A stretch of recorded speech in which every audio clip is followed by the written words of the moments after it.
ಮಹಾಭಾರತ ತುಂಬೆಲ್ಲ ಹರಡಿರುವ ಸಾವಿರಾರು ಪುಟ್ಟ ಪುಟ್ಟ ಉಪಕಥೆಗಳು, ಅಲ್ಲಿ ಬರುವಂಥ ಪಾತ್ರಗಳು ನಮ್ಗೆ ಎಷ್ಟೊಂದು ಪಾಠ ಕಲಿಸ್ತಾವಲ್ವಾ.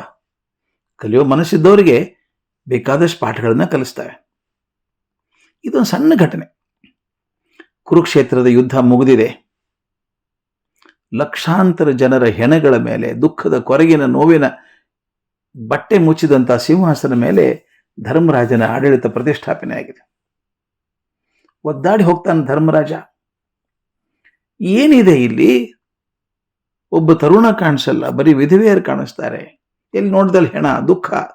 ಏನ್ ರಾಜ್ಯ, ಎದಕ್ ಬೇಕಾಗಿತ್ತು ನನಗೆ ಅಂತ ಕೊರಗ್ತಾ ಇದ್ದಾನೆ.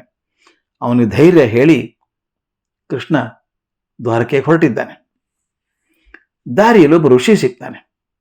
ಅವನ ಹೆಸರು ಉತ್ತಂಕ ಅಂತ. ಅವನು ಕುರುಕ್ಷೇತ್ರ ಯುದ್ಧ ಆದದ ವಿಷಯ ಗೊತ್ತಿಲ್ಲಂತೆ. ಕೃಷ್ಣನ್ ಕೇಳ್ತಾನೆ, ಪಾಂಡವರು ಕೌರವರು ಹೇಗಿದ್ದಾರೆ ಅಂತ ಕೇಳ್ತಾನೆ.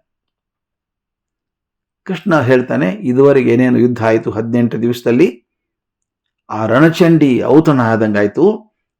ಆ ವಿಷಯವನ್ನು ಋಷಿಗೆ ಹೇಳ್ತಾನೆ. ಋಷಿಗೆ ಅಸಾಧ್ಯವಾದಂಥ ಕೋಪ ಬರ್ತದೆ. ಕೃಷ್ಣ, ನೀನು ಅಲ್ಲಿದ್ದು ಇಂಥ ನರಹತ್ಯೆಯನ್ನು ಯಾಕೆ ತಡೀಲಿಲ್ಲ? ಅಥವಾ ನೀನೇ ಸಂಚು ಮಾಡಿ ಅಂತ ಅನಾಹುತ ಮಾಡಿದ್ಯಾ? ಅದರಿಂದ ನಿನಗೆ ಶಾಪ ಕೊಡಬೇಕು ಅಂತ ಸಿದ್ಧ ಆಗ್ತಾನೆ. ಆಗ ಕೃಷ್ಣ ಅವನ ತಿಳುವಳಿಕೆ ಹೇಳಿ, ಹಾಗಲ್ಲ ಋಷಿಗಳೇ, ಇದು ಅಧರ್ಮಿಗಳನ್ನು ನಿರ್ಮೂಲ ಮಾಡಿ ಧರ್ಮ ಪ್ರತಿಷ್ಠಾಪನೆ ಕೆಲಸ ಅಂತ ಸಮಾಧಾನ ಮಾಡ್ತಾನೆ. ಋಷಿಗೆ ಅರ್ಥ ಆಗತ್ತೆ. ಏನೋಪ್ಪ ನಿನ್ನ ರೀತಿಯೇ ಅರ್ಥ ಆಗಲ್ಲ ನನಗೆ, ಅಷ್ಟೊಂದು ಜನನ ಕೊಲ್ಲಿಸ್ಬಿಟ್ಟೆ. ಅವನ ಕೊಂದವರು ಹಂಗಲ್ಲ, ಅದು ಅಧರ್ಮ ಹೋಗಬೇಕಾದ್ರೆ ಹೋಗಬೇಕು, ಧರ್ಮಿಷ್ಠ ಆಗಬೇಕು, ಧರ್ಮ ಪ್ರತಿಷ್ಠಾಪನೆ ಆಗಬೇಕು. ಮತ್ತು ಋಷಿಗೆ ಹೇಳ್ತಾನೆ, ನೋಡಿ ಋಷಿಗಳೇ, ಈಗ ನಾನು ಹೊರಟಿದ್ದೇನೆ ದ್ವಾರಕೆಗೆ, ನನ್ನಿಂದ ನಿಮಗೇನಾದರೂ ಸಹಾಯ ಆಗೋದಾದರೆ ನಾನು ಮಾಡೋಕ್ಕೆ ಸಿದ್ಧ ಇದ್ದೀನಿ ಅಂತಾನೆ.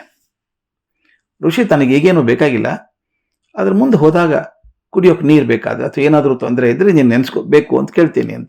ನೀರು ಕೊಡು, ಹಾಗೆ ಮಾಡು. ಕೃಷ್ಣ ಹೇಳ್ತಾನೆ, ಹಾಗಾದ್ರೆ ಒಂದು ಕೆಲಸ ಮಾಡಿ, ನಿಮ್ಗೆ ಯಾವಾಗ ನೀರಡಿಕೆ ಆಗುತ್ತೋ, ನೀರು ಸಿಗೋದಿಲ್ಲ ಅನಿಸುತ್ತೋ, ನಾನು ನೆನೆಸ್ಕೊಂಬಿಡಿ. ನಾನು ನೆನೆಸ್ಕೊಂಡ್ಬಿಟ್ರೆ ನಿಮ್ಗೆ ತಕ್ಷಣ ನೀರು ಸಿಗೋ ಹಾಗೆ ಮಾಡ್ತೀನಿ ಅಂತ ಹೇಳಿ ಮಾತು ಕೊಟ್ಟು ಹೊರಡ್ತಾನೆ ಕೃಷ್ಣ. ಮುಂದೆ ಉತ್ತಂಕ ಕಾಡು ಮೇಡುಗಳಲ್ಲಿ ಹಾಗೆ ಅಲಿತಾ ಇರ್ತಾನೆ. ಒಂದು ದಿವಸ ಕುಡಿಯೋ ನೀರು ಸಿಕ್ಕೋದೇ ಇಲ್ಲ. ಎಲ್ಲಿ ಹುಡುಕಿದ್ರೂ ಸಿಕ್ಕೋದಿಲ್ಲ. ಕಂಗಾಲಾಗಿ ಹೋಗ್ತಾನೆ. ಒಂದು ಹನಿ ನೀರು ಸಿಕ್ಕೋದಿಲ್ಲ. ಏನು ಮಾಡೋದಿನ್ನ, ಪ್ರಾಣ ಹೋಗ್ತದೆ ಅನ್ನುವಂಥ ಪರಿಸ್ಥಿತಿ ಬಂದಾಗ, ಕೃಷ್ಣ ಹೇಳಿದ್ದು ನೆನಪಾಗುತ್ತೆ. ನಿಮಗೇನಾದರೂ ಅವಶ್ಯ ಇದ್ರೆ ನೆನೆಸ್ಕೊಳ್ಳಿ, ನಾ ಬಂದು ಮಾಡ್ತೀನಿ ಅಂತ ಹೇಳಿದ್ದಾನಲ್ಲ. ತಕ್ಷಣ ಕೃಷ್ಣ ನೆನೆಸ್ಕೋತಾನೆ. ಕೃಷ್ಣ, ನಾನು ಕುಡಿಯೋಕೆ ನೀರು ಬೇಕಪ್ಪ ಅಂತಾನೆ. ಮುಂದೆ 5 ನಿಮಿಷದೊಳಗೇನೆ ಅಲ್ಲೊಬ್ಬ ಬೇಟೆಗಾರ ಬರ್ತಾನೆ. ಅವನು ಬಟ್ಟೆನೂ ಅಸಾಧ್ಯ ಕೊಳಕು, ಚೇ ದುರ್ಗಂಧ ಅಷ್ಟು ದೂರದಿಂದ ಬರ್ತಾ ಇದೆ. ಹೆಗಲ ಮೇಲೆ ಒಂದು ಸತ್ತ ಪ್ರಾಣಿ ಹಾಕ್ಕೊಂಡಿದ್ದಾನೆ. ಅದು ರಕ್ತ ಇಷ್ಟು ಮೈಯೆಲ್ಲ ಅಂಟ್ಕೊಂಡಿದೆ. ಅವನು ಇನ್ನೊಂದು ಹೆಗಲಿನ ಮೇಲೆ ಬಿದಿರಿನ ಮಾಡಿದ ಪಾತ್ರೆಯೊಳಗೆ ಕುಡಿಯೋ ನೀರಿದೆ. ಈ ಋಷಿಯನ್ ಕಂಡು ಹತ್ರ ಬರ್ತಾನೆ. ಇವನ್ ಮುಖ ನೋಡಿ, ಏನೋ ತುಂಬ ನೀರಡಿಕೆ ಆಗಿದೆಯೇನಪ್ಪ, ತಗೋ ನೀರಿದೆ ಇಲ್ಲಿ ಅಂತ ಹೇಳಿ ಎಡಗೈಯಿಂದ ಹೆಗಲ ಮೇಲಿನ ಬಿದಿರಿನ ಪಾತ್ರೆ ತೆಗೆದು ಕೊಡೋಕೆ ಹೋಗ್ತಾನೆ. ಅವನ ಹಿಂದೆ ಅವನ ಬೇಟೆ ನಾಯಿಗಳು ಓಡಿ ಬರ್ತಾನೆ. ಈ ಕೊಳಕು ಮನುಷ್ಯ, ಅವನ ಅವತಾರ, ಹಿಂದೆ ಬರೋ ನಾಯಿಗಳು, ಹೆಗಲ ಮೇಲಿರುವಂಥ ಸತ್ತ ಪ್ರಾಣಿ, ಇದನ್ನೆಲ್ಲ ಕಂಡು ನಾನು ನೀರು ಬೇಡ ಬೇಡ ಅಂತಾನೆ. ಆಗ ಬೇಟೆಗಾರ ಹೇಳ್ತಾನೆ, ನೋಡಯ್ಯ, ನೀರು ಬೇಕಾದ್ರೆ ಕುಡಿಯಯ್ಯ, ನಾನು ಕೊಳಕು ಬೇಟೆಗಾರ ನಿಜ, ನೀರಿಗೆ ಏನು ದೋಷ, ಕುಡಿ, ಬಾಯಾರಿಸ್ಕೋ ಅಂತ ಒತ್ತಾಯ ಮಾಡಿದ. ಋಷಿ ಕೋಪದಿಂದ ಅವನು ಓಡಿಸ್ಬಿಡ್ತಾನೆ ಬೈದು. ಸ್ವಲ್ಪ ಹೊತ್ತಿಗೆ ಕೃಷ್ಣ ಬರ್ತಾನೆ ಅಲ್ಲಿ. ಆಗ ಋಷಿ, ಅಲ್ಲಪ್ಪ, ನಾನು ನೀರು ಬೇಕು ಅಂದರೆ ಇಂಥ ಕೊಳಕನ ಕಡೆಯಿಂದ ಕಳಿಸ್ಕೊಡೋದ ನೀರು ಅಂತ ಸಿಟ್ಟು ಮಾಡ್ಕೋತಾನೆ. ಆಗ ಕೃಷ್ಣ ಹೇಳ್ತಾನೆ, ನಾನು ನೀರು ಕೊಡೋಕೆ ಹೇಳಿದ್ದು ಯಾರಿಗೆ ಗೊತ್ತಾ? ಇಂದ್ರನಿಗೆ ಹೇಳಿದ್ದೆ. ಮೋಡಗಳ ಗುರಿ ದೇವ ಅವನು.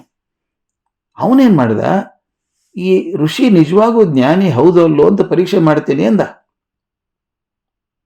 ನಾನು ಹೇಳಿದೆ, ಇಲ್ಲ, ಉತ್ತಂಕ ಮಹಾಪುರುಷ, ಅವನಲ್ಲಿ ಮೇನು ಕೇಳು ಸ್ಪೃಶ್ಯ ಅನ್ನೋದು ಇಲ್ಲ ಅಂತ ಹೇಳಿದ್ದೆ. ಆದರೆ ಬಂದು ನೋಡ್ತಾನೆ, ನಿನ್ನ ಮನಸ್ಸಲ್ಲಿ ಇನ್ನೂ ಇದೆಯಲ್ಲಪ್ಪ, ಅದು ನಿನ್ನಲ್ಲಿ ನಾನಿಟ್ಟು ವಿಶ್ವಾಸ ಇಟ್ಟಿದ್ದೆ. ನಿನಗೆ ಯಾರೂ ಅಸ್ಪೃಶ್ಯರಲ್ಲ, ದೊಡ್ಡ ಮನುಷ್ಯ, ಎಲ್ಲವನ್ನೂ ದಾಟಿದವನು, ಈ ಮುಟ್ಟೋದೆಲ್ಲ ಮುಟ್ಟುತ್ತೀನಿ ಅನ್ನುವಂಥದ್ದನ್ನೆಲ್ಲ ದಾಟಿ ಮೇಲೆ ಹೋದಂಥವನು, ನೀನು ತಿಳುವಳಿಕೆ ಇದ್ದವನು ಅಂತ ಅಂದ್ಕೊಂಡಿದ್ದೆ. ನಿನ್ನಲ್ಲಿ ನಾನಿಟ್ಟು ವಿಶ್ವಾಸವನ್ನು ಸುಳ್ಳು ಮಾಡಿಬಿಟ್ಟೆಪ್ಪ ನೀನು. ಇನ್ನು ಮುಂದೆ ನೀರು ಬೇಕಾದ್ರೆ ನಾನು ನೆನೆಸ್ಬೇಡ ಅಂತ ಹೇಳಿ ಮಾಯಾದ. ಇದೊಂದು ಕಥೆ ಸ್ನೇಹಿತರೆ.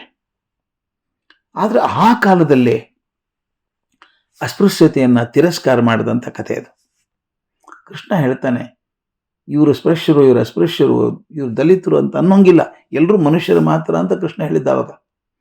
ಆದರೆ ಅದು ಇನ್ನೂ ಮಟ್ಟಿಗೆ ಬಹು ಸಮಸ್ಯೆಯಾಗಿ ಉಳಿದದ್ದು ಒಂದು ಬಹುದೊಡ್ಡ ಸಾಮಾಜಿಕ ದುರಂತ. ಅದು ಎಷ್ಟು ಬೇಗ ಹೋಗುತ್ತೋ ಅಷ್ಟು ನಮ್ಮ ದೇಶಕ್ಕೆ ಒಳ್ಳೆಯದು. ಎಲ್ಲರೂ ಒಂದೇ ತಾನೇ, ಯಾರು ಅರ್ಜಿ ಹಾಕ್ಕೊಂಡು ಯಾವುದೋ ಮನೆಯಲ್ಲಿ ಹುಟ್ಟಿಲ್ಲಲ್ಲ, ಯಾವುದೋ ಮನೆತನದಲ್ಲಿ ಹುಟ್ಟಿದ್ದೀವಿ, ಯಾವುದೋ ಜಾತಿಯಲ್ಲಿ ಹುಟ್ಟಿದ್ದೀವಿ.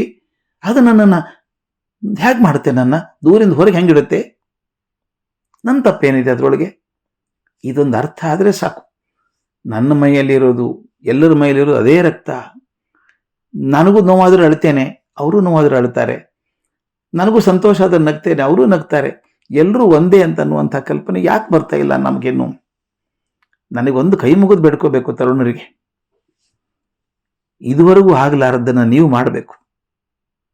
ಎಲ್ಲಿವರೆಗೂ ನಾನು ಅವರು ಮುಟ್ಟಬೇಡ, ಅವ್ರು ದೂರ ಇರಬೇಕು ಅಂತ ಇಡ್ತೇನೋ ಅಷ್ಟು ನಾನು ದೂರ ಹೋಗ್ತೀನಿ. ತಾವೆಲ್ಲ ಪ್ರಯತ್ನ ಮಾಡಿ ಅದನ್ನು ತಡಿಬೇಕು. ಆ ತಡೆದಾಗ ಮಾತ್ರ ನಮ್ಮ ದೇಶ, ನನ್ನ ಭಾರತ ನಿಜವಾಗ್ಲೂ ದೊಡ್ಡ ದೇಶ ಆಗೋಕ್ಕೆ ಸಾಧ್ಯತೆ ಇದೆ.